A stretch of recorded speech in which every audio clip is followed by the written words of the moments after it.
कक्षाओं में हमने न्यायदीपिका ग्रंथ का पहला अधिकार पूर्ण किया है, जिसमें हमने प्रमाण का स्वरूप बहुत भली भांति जाना।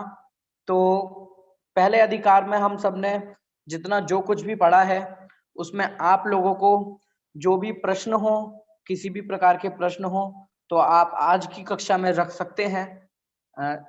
जितने भी प्रश्न आप लोग पढ़ के आए हों, क्योंकि हमने पिछली बार भी कह दिया था कि आप लोग पढ़कर रखें पहला अधिकार, तो हम ये सेशन प्रश्नों का ही रखेंगे। और आपके पास पुस्तकें भी लगभग सभी के पास पहुंच चुकी होंगी, तो आपको पढ़ने में और आसानी होगी। तो अभी हम ये प्रश्नोत्तर सेशन चालू करेंगे। भाई साहब भी हमारे बीच में पधार चुके हैं जी। किसी का कोई प्रश्न हो तो आप हैंड रेज करते जाएं।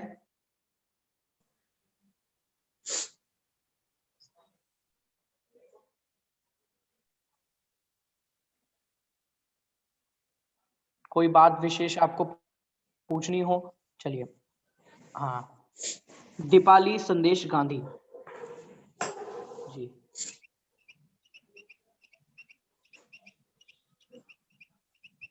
हाँ, जय जिनेन्द्र।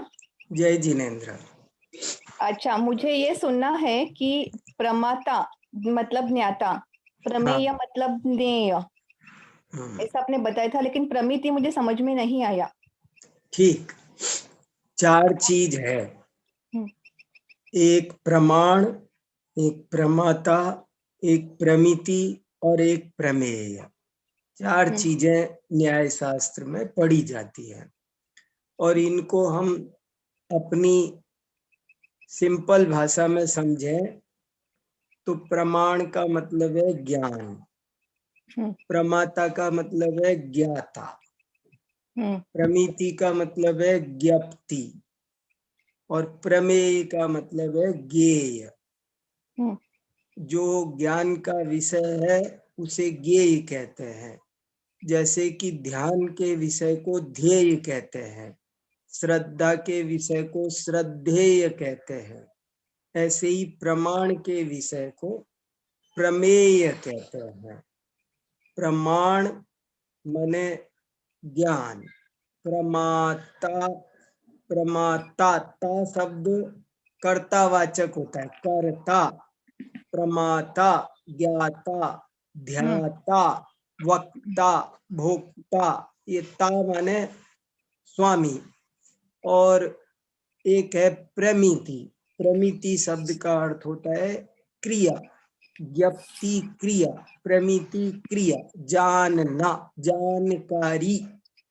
प्रमाण के द्वारा जो हम क्रिया करते हैं, ज्ञान के द्वारा जो हम क्रिया करते हैं, क्या क्रिया करते हैं, ज्ञान क्या क्रिया करता है, जानता है। तो जानने रूप क्रिया को प्रमिति कहते हैं, ज्ञप्ति कहते हैं। ये मतलब है प्रमाण, प्रमाता, प्रमिति, प्रमेय। ऐसे ही ज्ञान, ज्ञाता, ज्ञेय, ज्ञप्ति। लेकिन एक बात यहाँ इम्पोर्टेंट है, वो बात ये है कि ज्ञान और प्रमाण एकदम एक ही बात नहीं है। ज्ञाता और प्रमाता, मैंने आपको बताया कि जिसको हम ज्ञाता कह रहे हैं उसको इधर प्रमाता कहते हैं, जिसको उधर ज्ञान कहते हैं उसी को इधर प्रमाण कहते हैं। पर ये बात स्थूल अपेक्षा से है। अगर सूक्ष्मता से देखोगे तो दोनों में अंतर है। अंतर क्या है वो भी समझने लायक है कि ज्ञान तो सभी है, चाहे वो सही हो चाहे गलत हो। ज्ञाता तो सभी है, चाहे वो गलत हो चाहे सही हो। ज्ञप्ति तो सभी है, चाहे सही हो वो गलत हो। ज्ञेय तो सभी हैं, चाहे वो सही हो या गलत हो। लेकिन प्रमाण, प्रमाता, प्रमेय, प्रमिति ये सही ही होते हैं, गलत नहीं होते। जैसे ज्ञान के तो 2 भेद है, प्रमाण, सम्यक ज्ञान और मिथ्या ज्ञान। लेकिन प्रमाण 2 तरह का नहीं है, सम्यक प्रमाण और मिथ्या प्रमाण। प्रमाण एक ही होता है, सम्यक ज्ञान का ही नाम। प्रमाता उसको कहते हैं जो सही ही जानता है, प्रमिति उसको कहते हैं जो सही जानकारी है एकदम, उसका नाम प्रमिति है। ये फर्क है। क्लियर हुआ क्या? कुछ स्पष्ट हुआ क्या?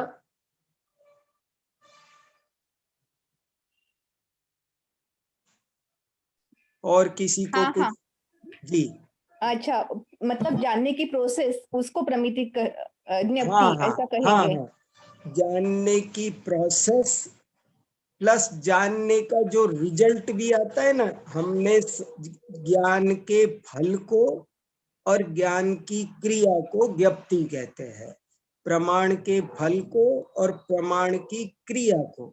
जैसे मान लो मैंने ये जाना कि ये पेन है, तो हाँ, ये जो मैंने जाना कि ये पेन है, ये प्रमिति है। अब इसमें दोनों दो बात ले हाँ, लेते हैं जैनाचार्य। एक तो जानने की जो पर्याय हो रही है, एक्टिविटी हो रही है, क्रिया, हाँ, वो भी प्रमिति है। और मैं इस चीज को अब तक जानता नहीं था, आज जान गया, तो इसका नाम भी प्रमिति है। प्रमिति में क्रिया एवं फल दोनों को ले लिया जाता है। अभी इसमें फल आया कि जानना, ये फल आ गया। हाँ प्रमिति हो गया ज्ञेय को जाना, तो प्रमेय को जाना, ऐसा। हाँ, मगर वो सही जानने का नाम हाँ ही हाँ प्रमिति है, गलत जानने का नाम प्रमिति नहीं है। हाँ, जैसे ये पेन है और इसको मैंने पेंसिल जान लिया, मैंने इसको स्टेबलाइजर जान लिया, तो ये प्रमिति नहीं है। विपर्य प्रमिति हाँ विपर्य विपरीत हो ज्ञान गया, हो जाएगा, वो नहीं है। गलत हो गया, वो उसका कोई प्रमाण के फील्ड में वो चीज नहीं अच्छा आएगी, वो अच्छा, प्रमाण के फील्ड के बाहर की बात रह गई। प्रमाण के फील्ड में तो सही चीज ही आती है। हाँ, क्लियर हुआ। जय जिनेन्द्र हाँ, जी, थैंक वेरी यू। जय जिनेन्द्र। जी, अगले प्रश्न के लिए आशीष कुमार जैन। हाँ बोलिए।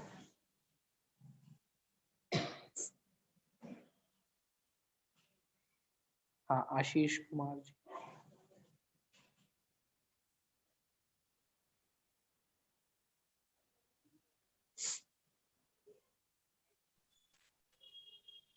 जी जय जितेंद्र सर। हाँ जय जिनेन्द्र, बोलिए आशीष जी। सर, आपका प्रश्न का आंसर देने का ढंग ऐसा है कि हमको तो लगता है कि हमको आता है, और आप जो और जानकारियां देते हैं वो हमारी कल्पना से भी बाहर होती है। Thank you. ऐसे इसीलिए कहते हैं वादे वादे जायते तत्वबोध। हमारे आचार्यों ने एक बात लिखी है कि हमको आता हो तो भी पूछना चाहिए। देखो, दो अपेक्षाएं हैं। एक अपेक्षा तो ये है कि आता हो तो नहीं पूछना चाहिए, जो बात समझ में नहीं आती हो वही पूछनी चाहिए। लेकिन एक अपेक्षा ऐसी भी है कि आता हो तब भी पूछना चाहिए, अच्छे पवित्र भावना से, ताकि वो विषय और स्पष्ट हो। बार बार सुनने से ही स्पष्ट होता है। अनादि काल से हमको ये विषय समझ में नहीं आए हैं, इसलिए हम इनको जब बार बार पूछते हैं ना, तो वे क्लियर होते हैं, इनमें विशदता आती है। सर, हम तो ये सोचे थे कि परमाता परमिति हमको पता ही है, पर आपने हाँ ता से कर्ता बनता है और ये हाँ का क्रिया है। सर, हमको बिल्कुल भी जानकारी नहीं थी। कई बातें समझ में आ जाती है। प्रमाण, प्रमाता, प्रमिति, प्रमेय। प्रमेय तो प्रमेय, ज्ञेय, ध्येय, श्रद्धेय, ये सब ऐसे ही शब्द है। उनका श्रद्धा का विषय श्रद्धेय। प्रमाता, ज्ञाता, ध्याता, भोक्ता, कर्ता, ये सब ता ता ता ता एक लाइन है पूरी की पूरी। सर, मैं जानना चाह रहा था सर, हाँ, न्याय शास्त्र और तर्क शास्त्र में सर क्या अंतर है? न्याय शास्त्र और तर्क शास्त्र में वास्तव में कोई अंतर नहीं है। न्याय शास्त्र के अनेक नाम है, इसको हम तर्क शास्त्र भी कहते हैं, इसको समीक्षा शास्त्र, परीक्षा शास्त्र, परीक्षा मुख कहा, इसको हेतु विद्या, इसको तर्क विद्या, इसको अनुमान विद्या, अनेक नाम इसके हैं। मेरा एक लेख है जिसमें जैन न्याय का प्राथमिक परिचय दे रखा है, तो न्याय के क्या क्या पर्यायवाची शब्द हैं वो लिखे गए हैं। बहुत सा युक्ति भी इसको ही बोलते हैं, युक्ति। हम लोग कहते हैं ना ये युक्ति लगा रहा है, तो गलत युक्ति का नाम युक्ति नहीं है। युक्ति की परिभाषा है सुनय प्रमाणा जुक्ति, तिलोय पर्णक्ति में लिखा है कि नए और प्रमाण के समाहार का नाम, उसको घटित करने का नाम युक्ति है। युक्ति से बात समझो, तर्क से बात समझो, इन सब का मतलब है न्याय। न्याय शास्त्र, तर्क शास्त्र, इसी को लॉजिक भी बोलते हैं, इसी को लॉ भी बोलते हैं। ये चीज को ठीक से समझने के लिए यही व्यवस्था है। अन्वीक्षा भी इसको बोलते थे प्राचीन। चाणक्य के जमाने में न्याय शास्त्र को अन्वीक्षा शास्त्र बहुत कहते थे। और पहले जब नालंदा यूनिवर्सिटी चलती थी तब अन्वीक्षा शास्त्र पढ़ना सबके लिए कंपलसरी सब्जेक्ट था। ये जैसे आजकल योगा पढ़ना गवर्नमेंट ने सबके लिए कंपलसरी कर दिया, ऐसे नालंदा विश्वविद्यालय के समय में अन्वीक्षा शास्त्र, अन्वीक्ष की त्रयी वार्ता दंड नीति चतुश्रधा, ऐसे चाणक्य ने लिखा है कि हमारे गुरुकुल में ये चीजें जरूर पढ़ाई जाती है, चाहे कोई गरीब बालक आए, चाहे कोई बहुत बड़ा राजकुमार आए, तो उसको भी ये न्याय विद्या जरूर पढ़ाई जाती। पहले कुछ चीजें बहुत जरूर पढ़ाई जाती थी। शब्द शास्त्र भी जरूर पढ़ाया जाता था, डिक्शनरी, व्याकरण, शब्दकोश, ये बहुत जरूरी थे। चलिए, हाँ, बहुत बहुत आभार सर। हाँ, धन्यवाद, बहुत अच्छा।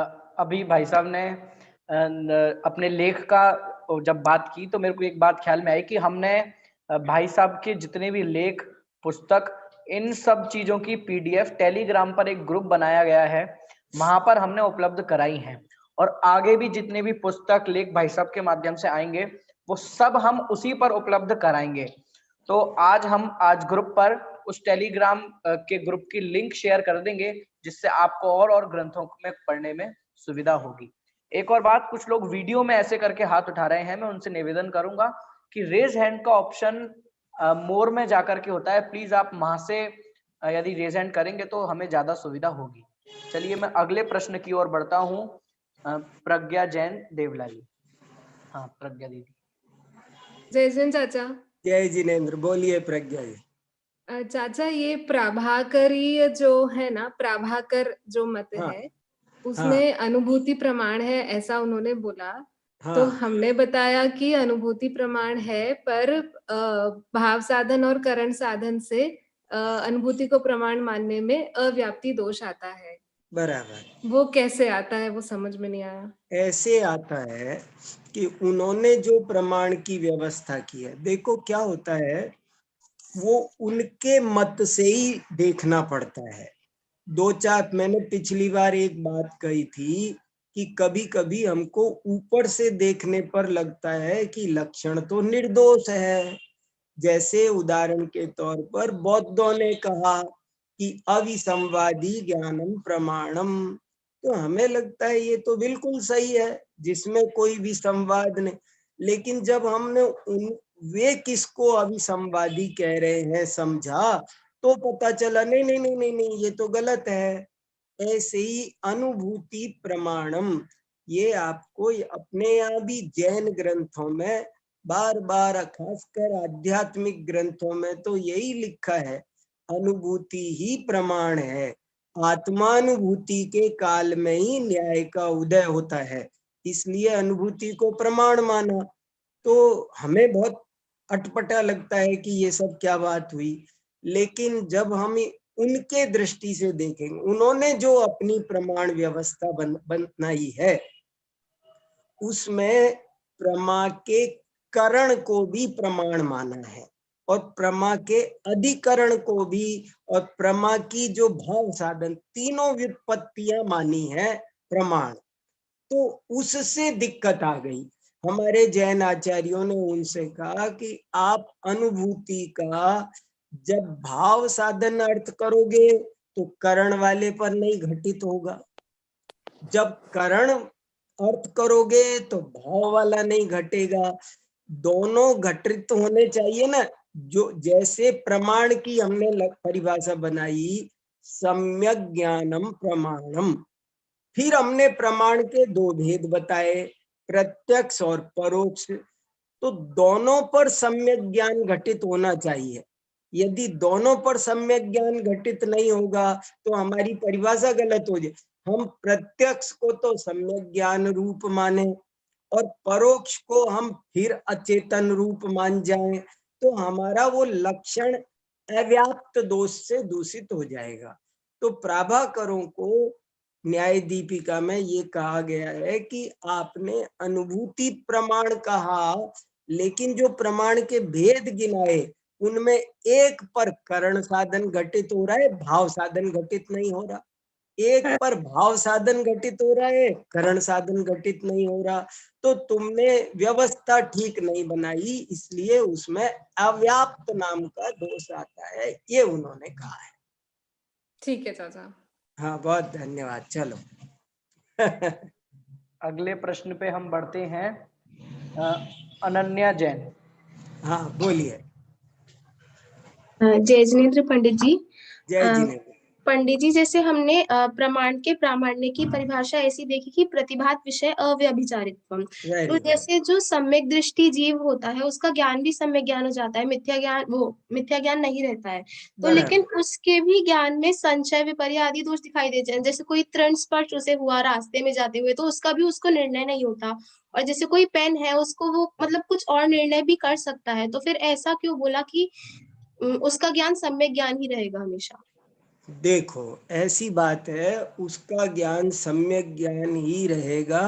ये मोक्ष संबंधी, मोक्ष मार्ग संबंधी तत्वों के विषय की बात है, लौकिक के सारे विषयों की बात नहीं है। उसके तत्व ज्ञान संबंधी वो आश्रव, बंध, संवर, निर्जरा, इनमें कभी भी उसको मिथ्या भ्रांति, संशय, विपर्य, अनध्यवसाय नहीं होगा। ये वहां कहने का अभिप्राय है।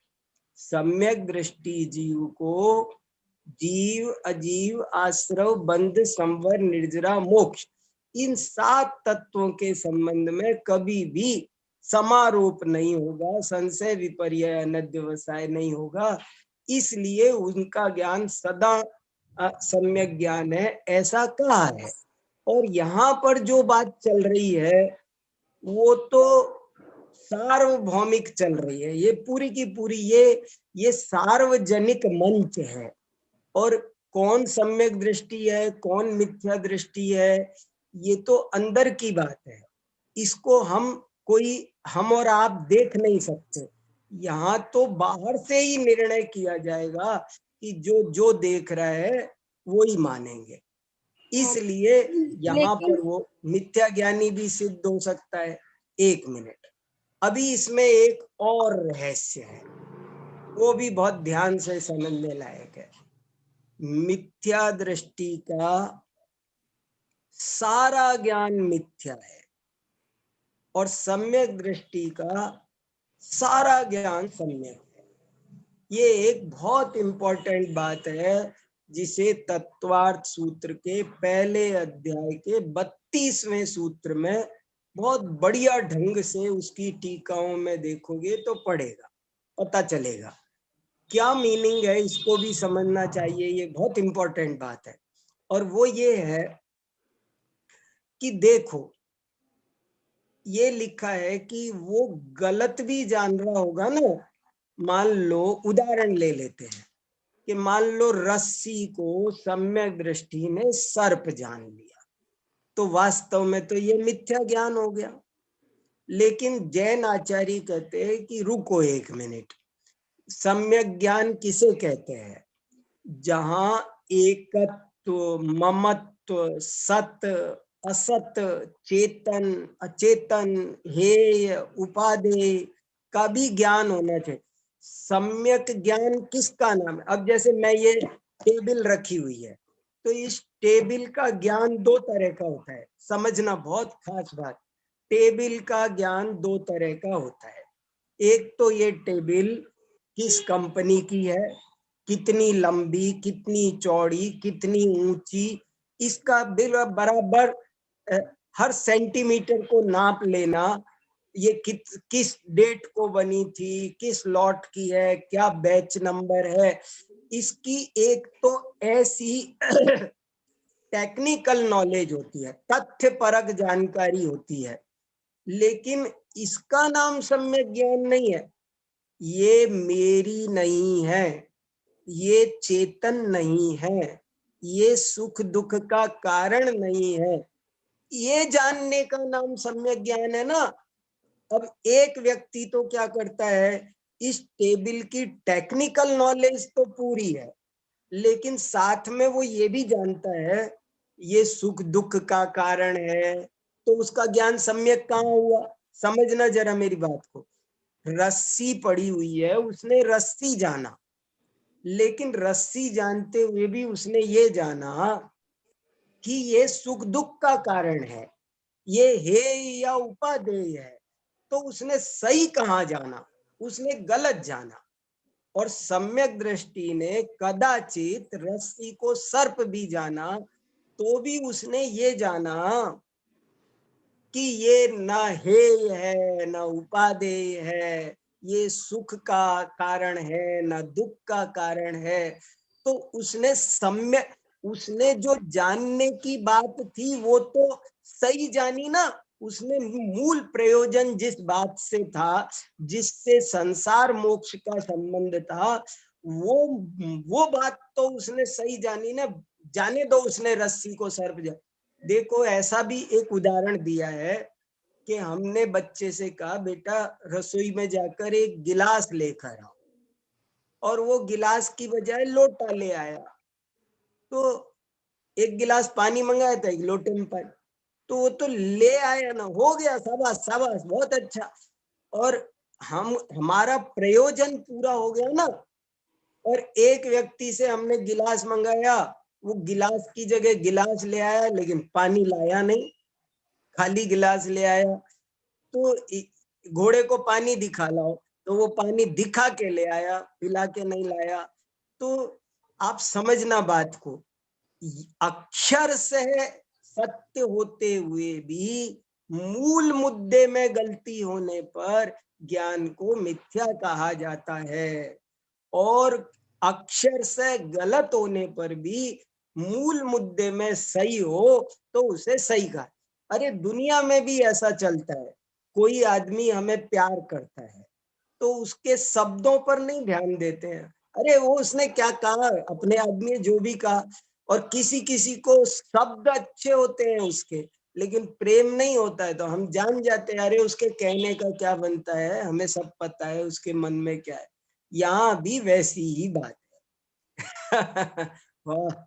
अच्छा पंडित जी, जैसे तो फिर जो सम्यक दृष्टि का ज्ञान है वो है तो सम्यक मति शुद्ध ज्ञानी, तो फिर हम ये कह सकते हैं क्या कि मतलब जो सम्यक ज्ञान है वो समारोप का विरोधी है? ये बात सर्वथा घटित नहीं होगी नहीं, क्योंकि क्यों नहीं कह सकते? वो तो क्योंकि जो जैसे कोई अप्रयोजनभूत विषय है तो उसमें छद्मस्त जीव को तो मतलब अनिर्णय की स्थिति हो सकती है ना।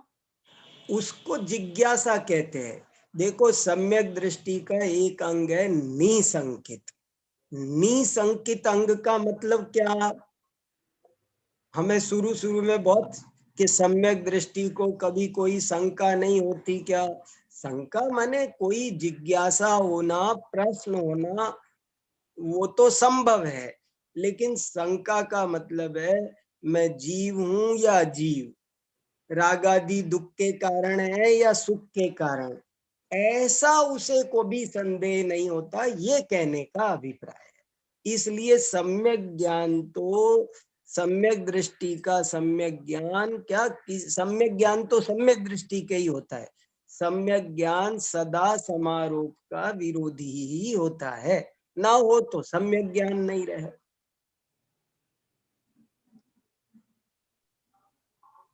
लेकिन भाई साहब ये संशय के विषय में बिल्कुल एकदम से स्पष्ट नहीं हो पा रहा है कि सम्यक दृष्टि को कैसा होता होगा, मतलब नहीं देखो ना, सम्यक दृष्टि जीव को बताया ना मैंने, ये टेबल जानी, ये रूमाल जानी, ये देखो ये रूमाल है, अब इस रूमाल को कदाचित सम्यक दृष्टि रूमाल को समझ लो पेपर जान लिया, उसने इसे पेपर समझा तो उसका ज्ञान मिथ्या हो गया, और एक व्यक्ति ने इसको रूमाल जाना, वो मिथ्या दृष्टि है। लेकिन अभी उससे आगे की बात और समझो, देखो क्या होता है, कई दफे हमें लगता है कि हमने सही जान लिया, जैसे आपने पूछा कि आप इसको जानते हो, मैंने कहा हाँ जानता हूँ, ये तुम्हारी बहन है श्रुति, तो फिर आपने कहा देखो आप चूक गए, जानता हूं कहा था लेकिन आपने गलत बता दिया। तो जब डिटेल में जाते हैं तब पता चलता है वो कितना जानता है। उसने कहा, मान लो एक मिथ्या दृष्टि की परीक्षा करते हैं, उससे पूछा व्हाट इज दिस, और उसने बोल दिया कि ये रूमाल है। अब रूमाल है, उससे पूछा कि भैया इसके बारे में, रूमाल तो तुमने बोला लेकिन ये इसके बारे में भी तो बताओ। बोले साहब ये बहुत सुख का कारण है, ये मेरा है। तो देखो कर दी ना गल, उसने इसमें अहम बुद्धि, ममत्व बुद्धि, कर्तृत्व बुद्धि, भोक्तृत्व बुद्धि, सुख दुख की बुद्धि स्थापित कर रखी है। तो उसके पहले वाक्य बोलने से क्या होता है, पहला वाक्य उसने रूमाल को रूमाल बोला लेकिन उसका स्वरूप तो अन्यथा बताया, उसकी संज्ञा सही बताई। अब ये सेंटेंस ध्यान देना जरा, मिथ्या दृष्टि कदाचित नाम सही बोलता है पर स्वरूप गलत बताता है, और सम्यक दृष्टि कदाचित नाम गलत बोल देता है पर स्वरूप सही बताता है। इसलिए सम्यक दृष्टि का सारा ज्ञान सम्यक ज्ञान है और मिथ्या दृष्टि का सारा ज्ञान मिथ्या ज्ञान है। ये बहुत इंपॉर्टेंट वाक्य है। नाम सही बोलना गलत बोलना ये एक स्टेप है। एक स्टेप में देखो सुनो, दौड़ लग रही हो तो बीच रास्ते में कोई आगे निकल जाए उसको फर्स्ट मानोगे या मंजिल पर जो पहुंचे उसको फर्स्ट मानोगे? तो ये अभी हमें पूरी परीक्षा लेने दो ना जी। समझ में आया ना? जी भाई साहब बहुत अच्छा, बहुत बढ़िया। मतलब उस संशय का एक विशेष अर्थ है वहां पर। हाँ जी। जो जिज्ञासा होना वो अलग बात है, प्रश्न होना, जिज्ञासाएं होना वो सामान्य बात है, वो उसका नाम मिथ्या ज्ञान नहीं है। जी हाँ, अगले प्रश्न जो 5वां अनुच्छेद है, एक बार उसकी जो लास्ट 2 लाइन्स है, एक बार उनका अर्थ बता दीजिए थोड़ा। 5वां अनुच्छेद, 5वां अनुच्छेद, ये असाधारण धर्म वचनम का, यही क्या असाधारण धर्म वचन का पूछ रहे हो? 5वें अनुच्छेद तो यही है मेरे पास में। जी वही है। हाँ तो इसमें अंतिम पंक्ति मेरे ख्याल से आपने व्हाट्सएप पर भी मेरे से पूछा था, तो मैंने बताया था कि देखो ये है, अत्रि लक्ष्यैक देशवर्तिना पुनर्अव्याप्तस्य असाधारण धर्मत्वम् अस्ति न तु लक्ष्यभूत गोमात्र व्यावर्तकत्वम्। ये प्रकरण असाधारण धर्म वचनम लक्षणम ऐसा जो कोई मत कहता है उनका निराकरण कर रहे हैं, और वो ये कह रहे हैं कि इसमें अव्याप्त नाम का दोष आता है, क्योंकि जो लक्षणाभास होते हैं अतिव्याप्ति, अव्याप्ति और असंभव, उनमें से अव्याप्त में असाधारण धर्म पाया जाता है, तो ये समीचीन लक्षण नहीं रहा, ये लक्षणाभास में चला गया, ये कहने का मतलब है। इसका अनुवाद आराम से पढ़ना, पीछे थोड़ा उदाहरण दे रखा है। ये असाधारण धर्म का प्रकरण भी थोड़ा सा, ये 2-3 जो अन्य मत के प्रकरण है ना, धारावाहिक ज्ञान का भी ऐसा ही है। अब अपन को बहुत संदेह होता है कि धारावाहिक ज्ञान में क्या दिक्कत है, लेकिन हमको उनके ही मत से चीज समझनी पड़ेगी। हमारे मत से समझते हैं तब हमको दिक्कत आती है। असाधारण धर्म वचन को भी उनके ही अनुसार समझना पड़ेगा, तब दोष उसमें दिखाई देगा आपको। चलिए जी, न्याय दीपिका ग्रंथ जो हमने भेजा गया है उसमें पीछे अनुवाद भी है और अंत में लेख भी लिखा गया है एक असाधारण धर्म वचन पे। हाँ, इस पर एक लेख भी है, वो पूरा लेख देखना पड़ेगा। थोड़ा सा उनके मत का, ये देखो पेज नंबर 262, इस पर लेख भी है पूरा का पूरा, कि कैसे कैसे पूरा 1.5 पेज का लेख है जी। कैसे उसमें तीनों दोष आते हैं। अब उस दिन तो पढ़ा था, लेकिन अब वो फिर बार बार थोड़ा स्लिप हो जाता है। हाँ बताइए। चलिए अगले प्रश्न पर बढ़ते हैं। हाँ। यशवंत जैन जी। जय जिनेन्द्र जी। हाँ जय जिनेन्द्र, बोलिए। मेरे 2-3 प्रश्न हैं। हाँ बोलिए। एक मेरा प्रश्न यह है कि जब शुरू में कहा गया कि प्रमाण और नयों के द्वारा तत्वों का अधिगम होता है, हाँ, तो फिर सम्यक ज्ञान को ही प्रमाण क्यों कहा गया? क्योंकि सम्यक ज्ञान के नयों को ही। क्यों छोड़ दिया? किसको छोड़ दिया? नयों को क्यों छोड़ दिया? नहीं छोड़ा। देखो, सम्यक ज्ञान से अधिगम होता है कहो, या प्रमाण नय से अधिगम होता है कहो, दोनों तो एक ही बात है। सम्यक ज्ञान का ही नाम न्याय है। सम्यक ज्ञान के ही 2 अंश है, 2 अवयव है, 2 अंग है। एक का नाम प्रमाण, एक का नाम नय। तो सम्यक ज्ञान प्रमाण भी है और नय भी है। हाँ बराबर, सम्यक ज्ञान प्रमाण भी है और नय भी है। हाँ, यही मेरा प्रश्न था कि इस बात में नयों का नाम क्यों नहीं आया? नहीं, क्लियर होना चाहिए। एक मिनट, बहुत क्लियर होना चाहिए। बहुत अच्छा सवाल है। सम्यक ज्ञान के 2 अवयव होते हैं, 2 अंग होते हैं। सम्यक ज्ञान 2 तरह से जानता है, 2 तरह से जानता है। कभी वो पूरी वस्तु को जानता है, कभी उसके एक अंश को जानता है। जब वो पूरी वस्तु को जानता है तो उसे प्रमाण कहते हैं, और जब वो उसके एक अंश को जानता है तो उसे नय कहते हैं। सम्यक ज्ञान के ही 2 अवयव है। कैसे? उदाहरण के तौर पर मैंने बोला मनुष्य, ये हो गया प्रमाण, और हाथ, पैर, आंख, नाक, कान, ये हो गया नय। मैंने बोला भारतवर्ष, अब भारतवर्ष कहा तो प्रमाण हुआ। उत्तर प्रदेश, मध्य प्रदेश, राजस्थान, बिहार, ये हो गए नय। दूध बोला तो प्रमाण, सफेद, पतला, ये ऐसे उसके एक धर्म बोला तो नय हो गया। सम्यक लेकिन वो प्रतिज्ञा वाक्य में नयों का नाम नहीं लिया, मैं ये प्रश्न था। कहाँ पर नहीं लिया? सम्यक ज्ञानम प्रमाणम। हाँ, तो वहां तो प्रमाण की परिभाषा बताई गई है ना। नय की परिभाषा जब बताएंगे तो कहेंगे कि प्रमाण का ही एक अंश नय है। अच्छा, तो स्पष्ट हुआ ना कुछ? प्रमाण का ही एक अंश जो नय है वो भी सम्यक ज्ञान रूप है। पहले तो प्रमाण तय हो जाए। और एक चर्चा और हमने इसीलिए शुरू में की थी कि ये जैन न्याय की विशेषता है कि सारे के सारे दर्शन केवल प्रमाण को मानते हैं, और लेकिन जैन दर्शन नय को भी मानता है।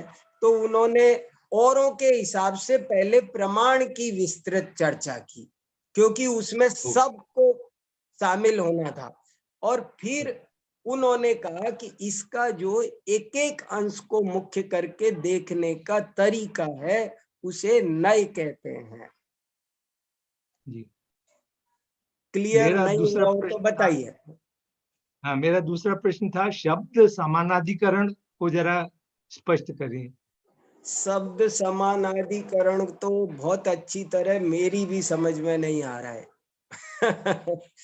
ये दो तीन क्या होता है, वो उस दर्शन का थोड़ा टेक्निक, मैंने 2-3 लोगों से समझने की भी कोशिश की, पर ये मेरे अच्छे से समझ में नहीं आ रहा है ये क्या कहना चाहते हैं।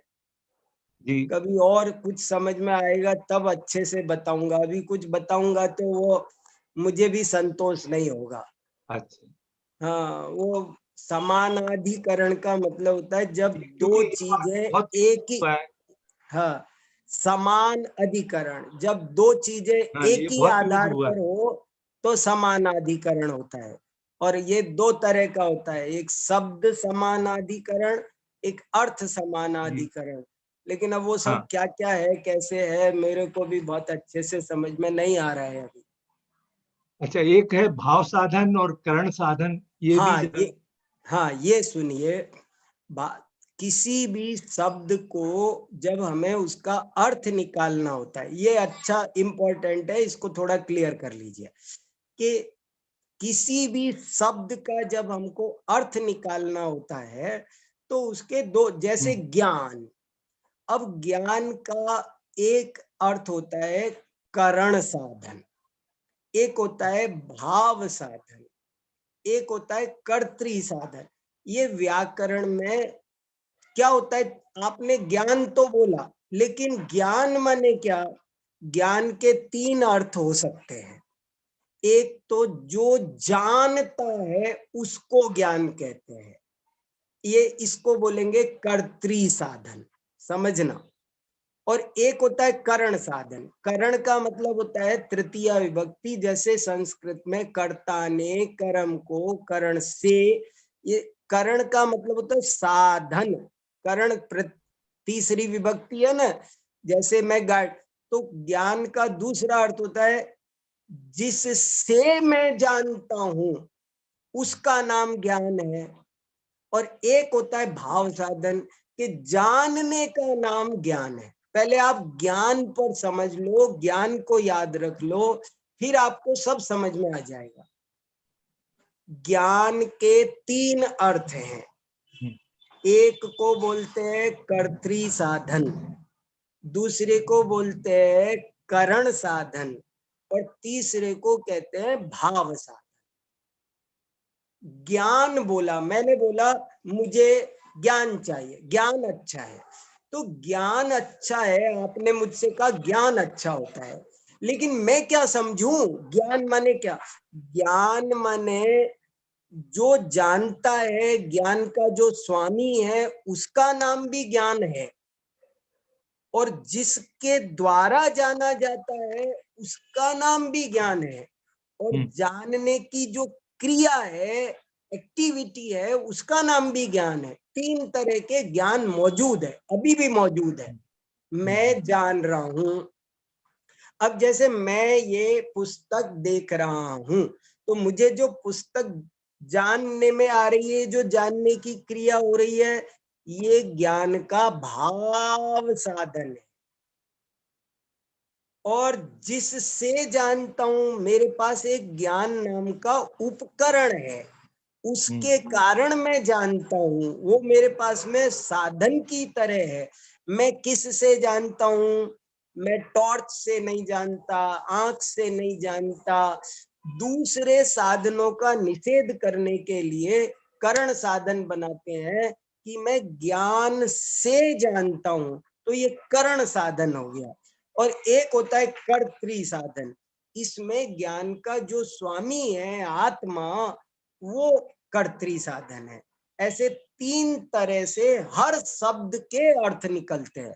जितने भी शब्द हैं हम निकाल पाए, बना पाए, ना बना पाए, ये हमारी कमजोरी हो सकती है, पर हर शब्द के 3 अर्थ होते हैं। एक को कहते हैं कर्तृ साधन, कर्तृ परक अर्थ, कर्ता परक, एक करण परक अर्थ, और एक भाव परक अर्थ, ज्ञान, श्रद्धा। अब श्रद्धा शब्द के 3 अर्थ है, श्रद्धा भाव बोल रहे हो या श्रद्धा करण बोल रहे हो या श्रद्धा कर्ता रूप बोल रहे हो। ध्यान के 3 अर्थ है, प्रमाण के 3 अर्थ है, ऐसे 3 बनते हैं इसके। इसलिए अनुभूति को भाव साधन लिया गया। वो लोग ले रहे हैं, हमने तो उन्हीं से पूछा क्या भाव साधन लेना नहीं है। हम तो कह रहे व्याकरण तो तीनों में लगाती है, व्याकरण तीनों में घटित करती है हर चीज को, लेकिन वो तो दोनों में घटित कर रहे हैं करण कोई हमने कहा, हमने प्रमाण को एक पे घटा के बताया ना, हमने कहा कर्तृ साधन मत लगाना, प्रमाता की निवृत्ति कर दी, भाव साधन मत लगाना, प्रमिति की निवृत्ति कर दी, और हमने कहा कि कर्ण साधन लगाना। देखो थोड़ा सा ध्यान देंगे तो पकड़ में आएगा प्रमाण क्या है। तो जैन आचार्यों ने क्या कहा, जो प्रमा का करण है, जो प्रमा का कर्ता, प्रमा माने प्रमिति, प्रमा और प्रमिति एक ही बात है। प्रमा बोलो प्रमिति बोलो, वो दीपाली जी ने प्रश्न पूछा था ना, उनको ध्यान रखना है।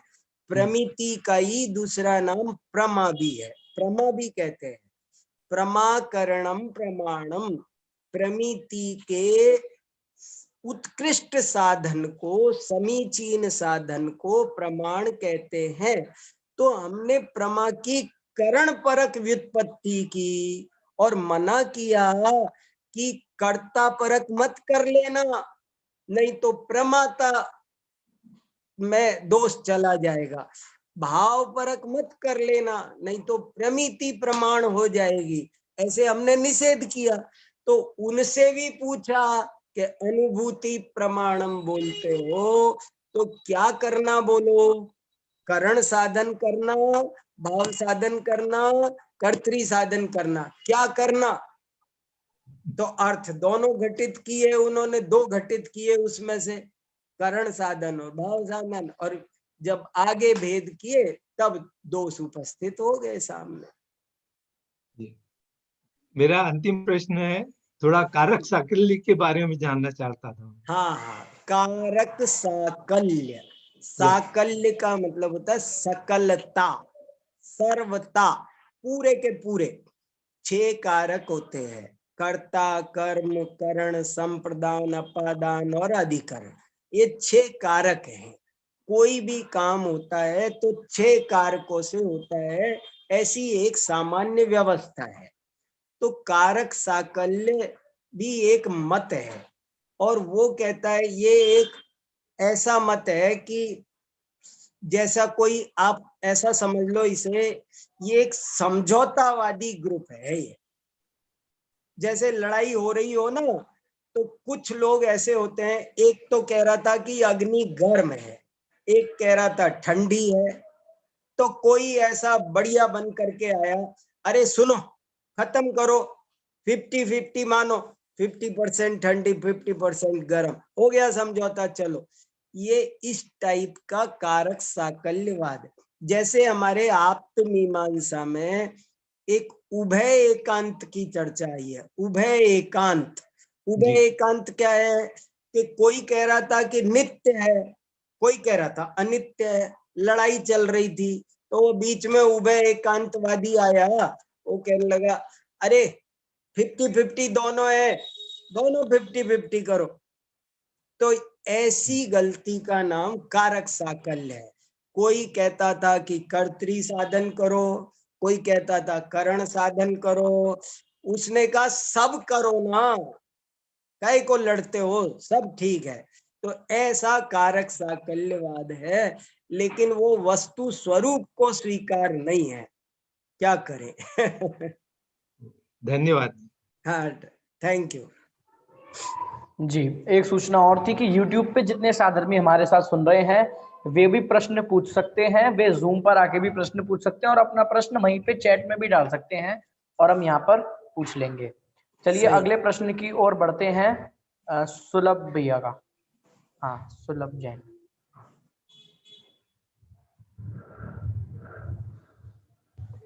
हाँ, हेलो।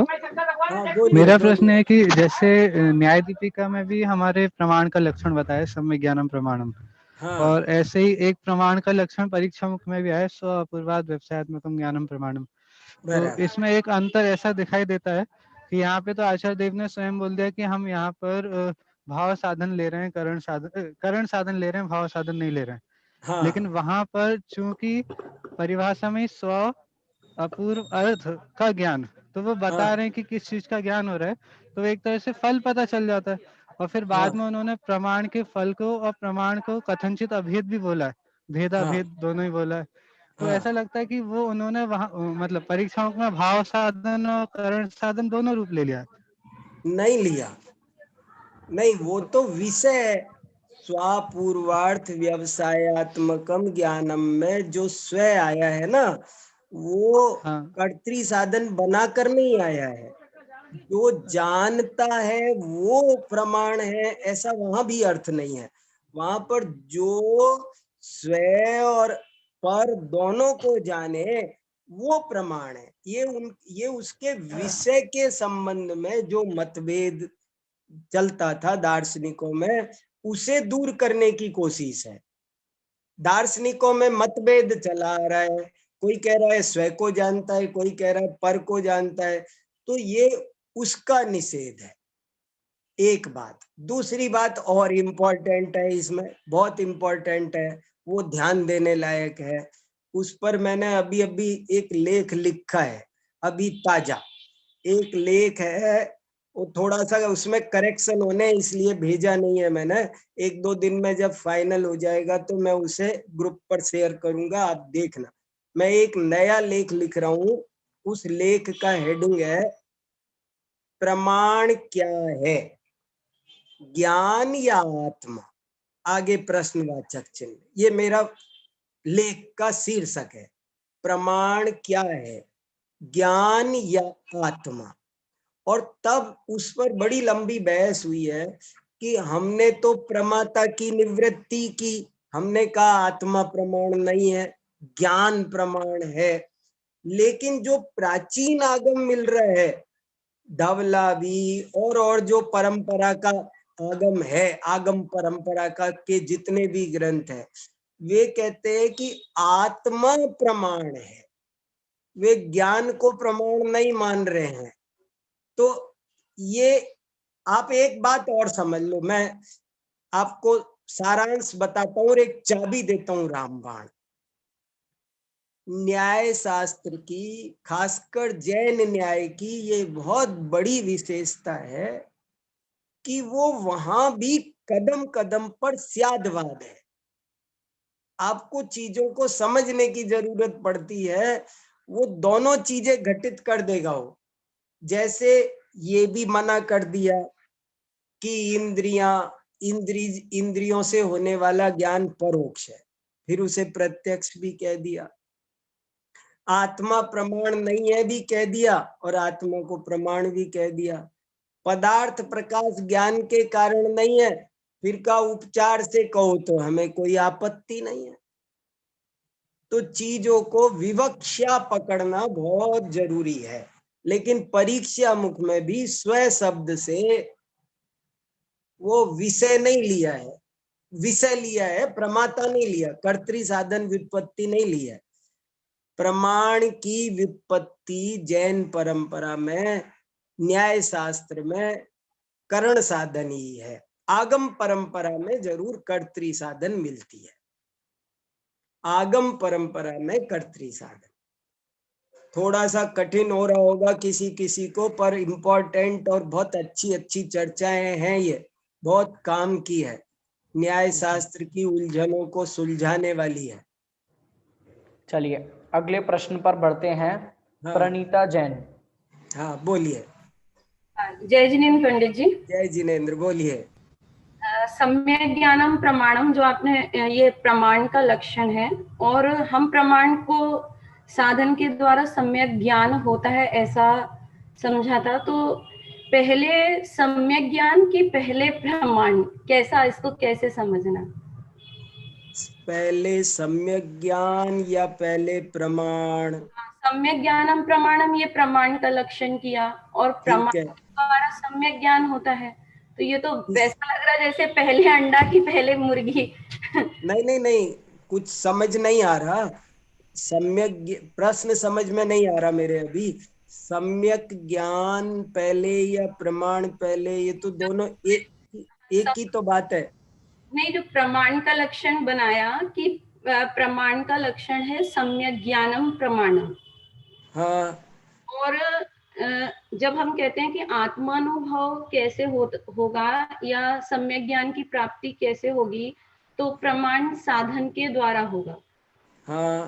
तो फिर प्रमाण सम्यक ज्ञान को कह रहे हैं, तो आत्मानुभव करने के लिए प्रमाण की जरूरत है, तो फिर कौन सा प्रमाण लेना, माने मुझे इसमें ये पूछना है। देखो, मेरे बहुत अच्छे से अभी भी आपका प्रश्न नहीं आ रहा है क्लियर, क्या जानना चाह रहे हो, लेकिन मुझे ऐसा लग रहा है आप ये पूछ रहे हो, ये कुछ ऐसा प्रश्न बहुत बार आता है कि हमारे पास में अभी सम्यक ज्ञान तो है नहीं, तो हम आत्मा का अनुभव कैसे करें? आत्मा का अनुभव करेंगे तब हमको सम्यक ज्ञान होगा, या सम्यक ज्ञान से आत्मा का अनुभव होगा? ये प्रश्न कई बार आता है, तो मुझे लगता है आप वही कुछ पूछना चाह रहे हो, ऐसा मेरी समझ में आ रहा है। माने मैं प्रमाण के बारे में पूछना चाह रही हूँ कि सम्यक दर्शन के लिए हमें प्रमाण ज्ञान साधन की आवश्यकता है।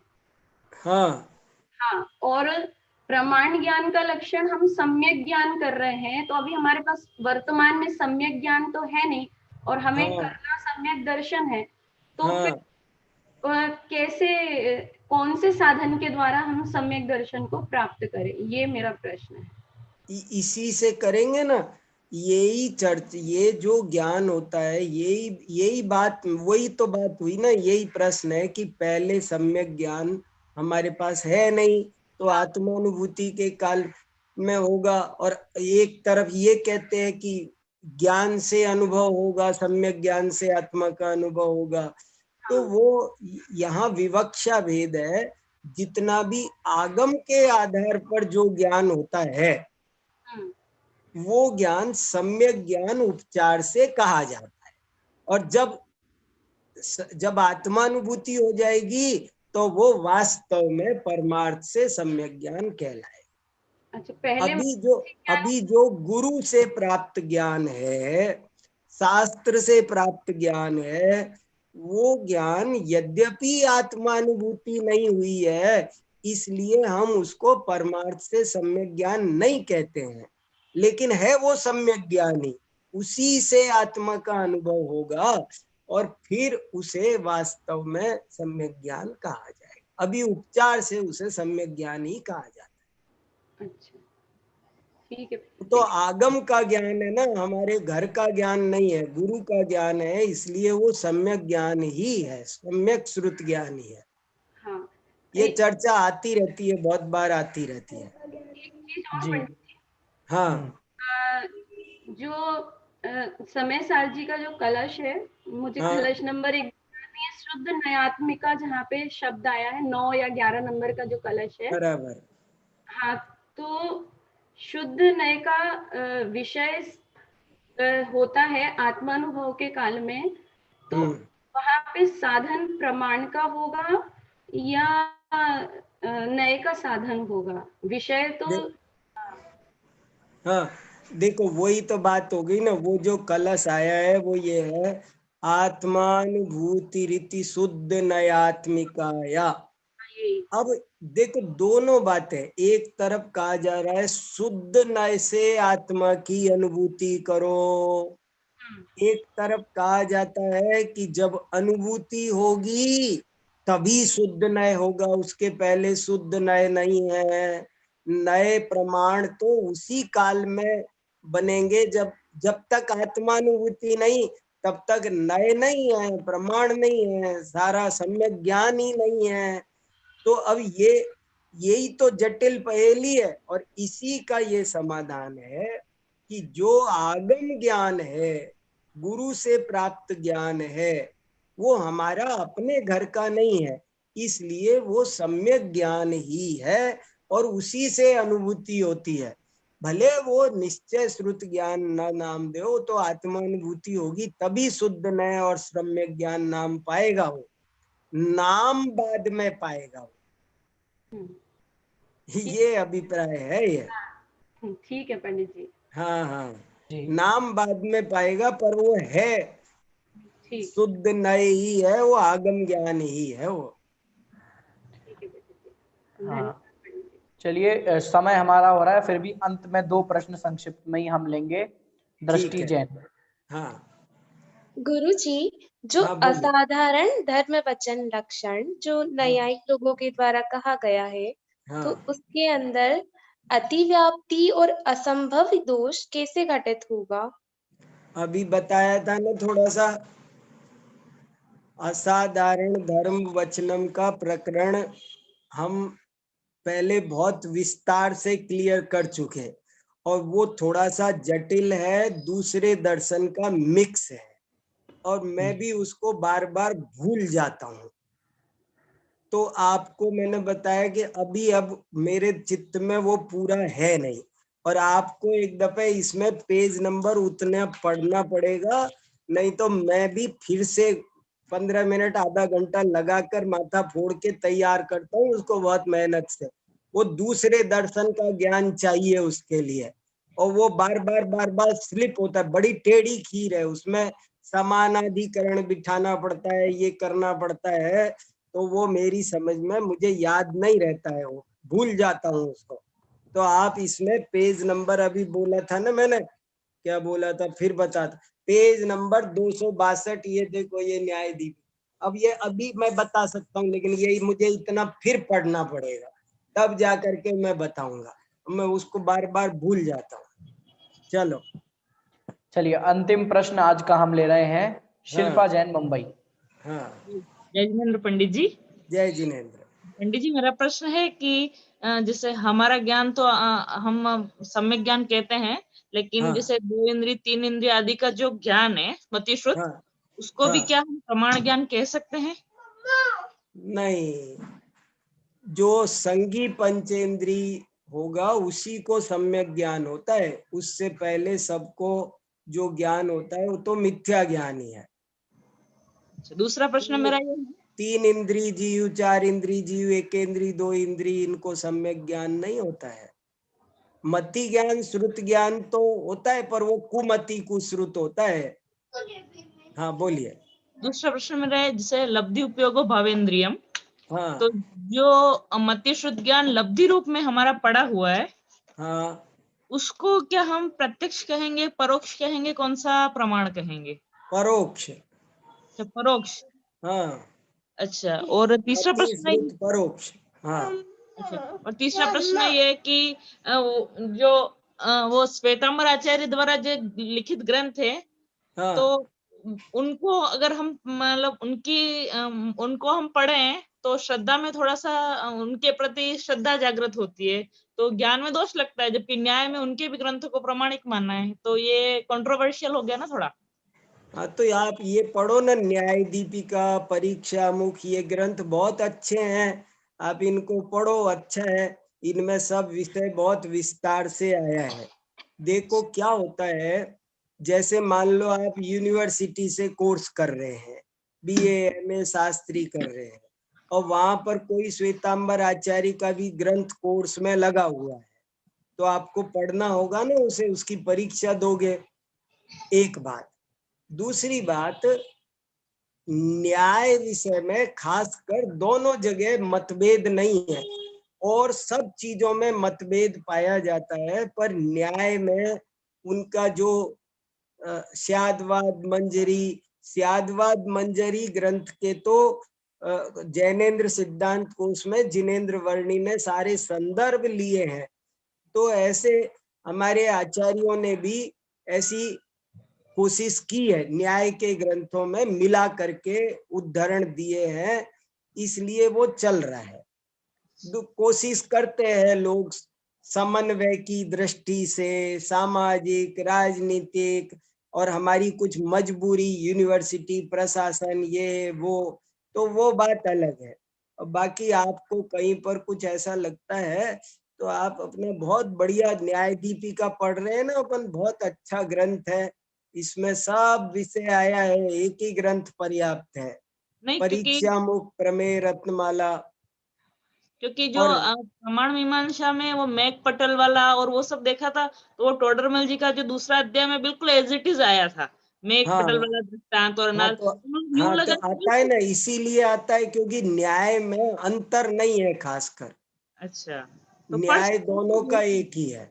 और रही बात दोष की, तो देखो दोष तो आपकी समझ से आता है, मान्यता उस समय आपकी अंदर में क्या है ये आप ही जानो, हम नहीं कह सकते कुछ भी।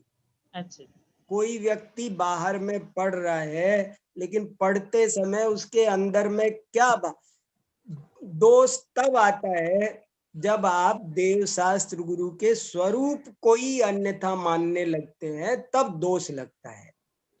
बाकी ज्ञान करने में, उद्धरण देने में, और शास्त्रों के और दर्शनों के उद्धरण देने में, देखने में, पढ़ने में, वो दोष नहीं है। जानकारी में क्या दोष है? श्रद्धा में दोष होता है फिर उसके में। अच्छा, धन्यवाद बहुत बहुत। हाँ ठीक है, बहुत अच्छा जी। अब हम और कोई प्रश्न नहीं ले रहे हैं। फिर भी यदि आपके कोई प्रश्न बचे हो तो अगली कक्षा में शुरू के 15-20 मिनट में हम ले सकते हैं। और जो कि मैंने अभी आपको एक टेलीग्राम लिंक की सूचना दी थी, वो टेलीग्राम लिंक आपके व्हाट्सएप ग्रुप पे उपलब्ध हो गई है। उससे आप भाई साहब का पूरा साहित्य की पीडीएफ उस पे हमने उपलब्ध कराई है, वहां से आप देख सकते हैं। और एक और छोटी सी सूचना थी, जो हम आपके पास निःशुल्क साहित्य पहुंचा रहे हैं, न्याय मंदिर की पुस्तक है, न्याय दीपिका की पुस्तक है, ये जो हम आपके पास निःशुल्क पहुंचा रहे हैं, इसमें बसंत कुमार जैन भोपाल, इनका भी 5,000 रुपए का सहयोग हमें प्राप्त हुआ है। उनका भी बहुत बहुत धन्यवाद हम यहाँ से ज्ञापित करते हैं। और अभी की कक्षा का समय हमारा यहाँ पे हो गया है, अगली कक्षा भी होनी है। आदरणीय विक्रांत जी भाई साहब भी हमारे बीच में पधार चुके हैं, तो मैं उनसे निवेदन करूंगा कि अभी अगली कक्षा हम प्रारंभ करते हैं। माफी चाहूंगा, एक छोटी सी सूचना और है कि डॉक्टर वीर सागर जी भाई साहब के जितने भी व्याख्यान अभी तक हो रहे हैं, आगे होंगे, उनका कलेक्शन एक यूट्यूब चैनल पे किया जा रहा है, जो कि उन्हीं के नाम से है। उसकी लिंक भी आपके व्हाट्सएप ग्रुप पे अभी भेज दी जाएगी, तो अवश्य आप वहां से उनका लाभ ले सकते हैं। अभी की बात यहीं हम समाप्त करते हैं।